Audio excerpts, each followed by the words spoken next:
आता बातमी पहलगाममधून आहे। पहलगाममध्ये पर्यटक नसल्याने अनेक व्यावसायिकांची दुकानं बंद असल्याचं पाहायला मिळालं। दहशतवादी हल्ल्यानंतर पहलगाम अजूनही पूर्वपदावर आलेलं नाही। याचा आढावा घेतला आपल्या प्रतिनिधींनी, पाहूयात। पहलगामच्या बैसरन व्हॅलीमध्ये मंगळवारी खरं तर दहशतवादी हल्ला झालेला होता आणि त्यानंतर आता इतके दिवस उलटलेले आहेत, मात्र अजूनही पहलगाम हे पूर्वपदावर आलेलं नाही।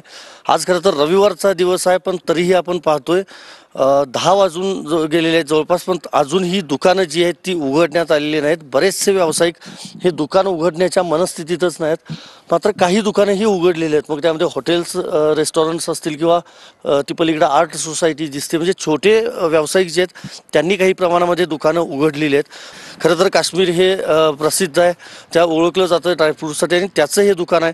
मात्र सध्या या दुकानामध्ये एकही पर्यटक किंवा गिराईक जे आहे ते आपल्याला दिसत नाही। त्यामुळं पहलगाम हे पूर्वपदावर येण्यासाठी नक्कीच अजूनही वेळ लागू शकतो। सेल्फी पॉईंटवर काही प्रमाणामध्ये पर्यटक दिसत आहेत, येत आहेत ही पर्यटक, मात्र म्हणावा तसा जो फ्लो आहे तो अजूनही दिसत नाही। लोकांमध्ये अजूनही भीतीचं वातावरण आहे, स्थानिकांमध्ये देखील भीतीचं वातावरण आहे, कारण आपल्याला माहिती आहे की लष्कराकडून जोरदार अशी कारवाई जी आहे ती केली जाते। त्यामुळं काही भागामध्ये, संवेदनशील भागामध्ये जरी तणाव असला तरी पहलगाम असेल किंवा इतर जी मुख्य पर्यटन केंद्र आहेत त्या ठिकाणी अजूनही पर्यटक मोठ्या प्रमाणामध्ये पोचलेलेच नाही आहेत।